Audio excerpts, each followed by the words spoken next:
take a look at this beautiful, beautiful collage art right here. And you notice this print in the middle. You could change that out with a photo. And I am with the collage artist, Rebecca Meyer, and you're the one responsible for this lovely work. Yes. And actually, this is not canvas, this is wood we're working with. This is a wood canvas, yes.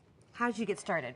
Well, what we're going to do is we're going to start with a glue resist technique. We're going to be painting this canvas, but first we're going to use a glue that will act as a resist. So what you first are going to do is swirl out your glue onto the canvas. And you do this throughout the whole thing? You would cover the whole thing in the sides, and then you're just going to pat it down, and you can see it gives kind of a mottled effect. Right.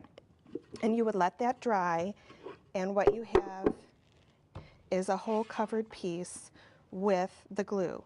So you're going to wet your brush, and you're going to do kind of a 1 part paint, 1 part water ratio, and you're just going to paint this on. And it's an acrylic paint. It is an acrylic paint, and you're just going to paint it all entirely, and when it dries, once it's dry, you would let it completely dry. Okay. Oh, bring that in. Yeah. You can see you've got a textured design, and then you would put a coat of varnish on this. Okay. And then let that dry. Very pretty. So that's going to be the base of our work that we're going to display our collage on. Okay. Now, the next part is we're going to have layers to this collage. Yes. That's collage art. Yes. It's the whole thing is a bunch of layers that we're going to create. And the next layer that we have is a piece of interfacing. And we're going to use the paint that we just had with our collage. And we're just going to paint it. Paint the whole thing, and then let that dry. And once it dries, it looks like this. It almost like it came like this. It's like a translucent, oh, it's so pretty. Kind of a web translucent effect. And you added some decorative scissors and cut it out. Yes, and it comes in sheets, but I cut it down with decorative scissors. Okay. Next, we have another layered item here. Yes, this is just this layer is a fabric layer created with tissue paper that's layered on a fusible web, and you just iron and paint this as well. Okay. So this is. Can you explain that better? Because I'm trying to. Sure. Okay, so you start with this right here. Mm-hmm. You start with a sheet of fusible web, and you're going to tear tissue paper. And you can get that at the fabric store, the fusible web. Yes, definitely. And then you cover it with. It comes with a film. You put the film back, and then you press that with an iron.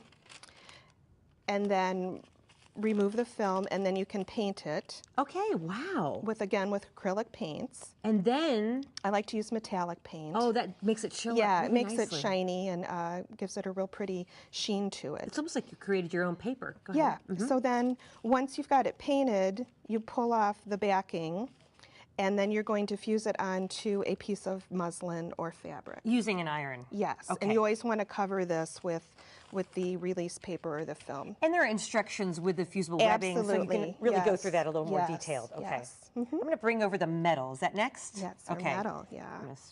Okay. This is the most fun of the project. The most fun, okay. Yes, so we're going to work with aluminum metal, and we're starting out with a blank sheet of aluminum. And we're going to be using these tools. And we're using a pad here. Yes, this is important to use a pad. It gives it give. If you did it just on the flat table, you wouldn't get the groove or the embossed design. The pad is similar to a mouse pad, right? Yes. Okay. So you're going to take these points, screw onto this handle, and you're just going to run it over until you completely cover your metal. And this is totally free form, and you can do it however you want your design to be. Okay, now if you use a different side, is it a smaller or a different? It's just a different design. And that looks really nice. And again, none of them will look the same. And it looks like you went along the edges. I did. To give a frame. When I was done at the end, then I did a final edging with the point. Okay. How do you get this to change, to add color? Can you use paint or what? There's a couple different ways that we're going to be using. The first way, with this particular one, I just use alcohol ink. And you want it to be a solvent or alcohol-based ink for the metal. There are ink pads too, right? Yes. Like for stamping. Yes, that you could, do the same type of technique. You want to do it on here? Would that help?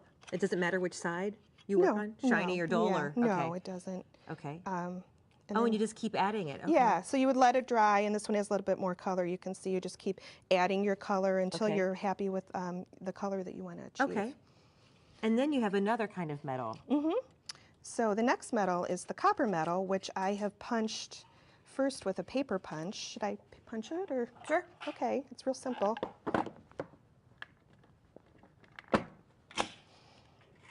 the table's a little high. And you can buy sheets of metal, so that helps. Yeah. Pre-cut. Yes. So you punch out your flower, and then you're going to take another point, and you're just going to do a doodle freeform swirl design again. I like to do everything freeform. Now, are there a lot of different points? Because, like, on the either side, there's a point on this. Yes. Different sizes? Different sizes, and they do different things. This one will give you more of, this one you could make like more deeper designs with. So depending on what you want to do, you can do this, you know, freeform, whatever. And you want to add some paint. And the final step with this is, again, you're just going to take some paint, put it on your flower, wipe it off, and in this case I layered it with a paper flower. Next we have another layered item here. Put that over there, and let's just talk, how would you glue all this down? Okay, so we're going to glue the layers together.